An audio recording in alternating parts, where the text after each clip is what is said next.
नमस्कार, मी मंदाकिनी सपकाळ. कबीरायनमध्ये आपलं सहर्ष स्वागत. कबीरायन यामध्ये आपण पाहणार आहोत संत कबीरांचे दोहे आणि त्या दोह्यांचा मराठी अर्थ. दोहा क्रमांक 5.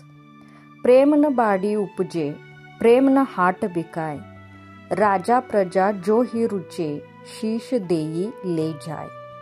मराठी दोहा. प्रेम शेतात पिकत नाही, न बाजारातही विकता येते. राजा प्रजा ज्याला आवडेल, शीर देऊनी घेता येते. प्रेम हे शेतात पिकवता येत नाही, त्याचे उत्पादन घेता येत नाही. प्रेम बाजारात विकता येत नाही आणि विकतही घेता येत नाही. कितीही मोठा राजा असो किंवा सामान्य माणूस असो, त्याला खऱ्या प्रेमापर्यंत पोहोचायचे असेल तर आत्मबलिदान द्यावेच लागेल.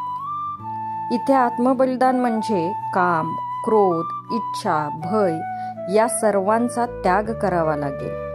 एक दुसऱ्याचा सन्मान करावा लागेल. तेव्हाच खऱ्या प्रेमाची अनुभूती मिळेल. ईश्वराविषयी असणारी श्रद्धा ही सुद्धा एक प्रकारची प्रेम भावनाच आहे. ईश्वराप्रती असलेल्या प्रेमापर्यंत पोहोचायचे असेल तर बाह्य प्रलोभने म्हणजेच माया, मोह यांचा त्याग करावा लागेल. म्हणून संत कबीर म्हणतात, प्रेम न बाडी उपजे, प्रेम न हाट बिकाय, राजा प्रजा जो ही रुचे, शीश देई ले जाय. धन्यवाद.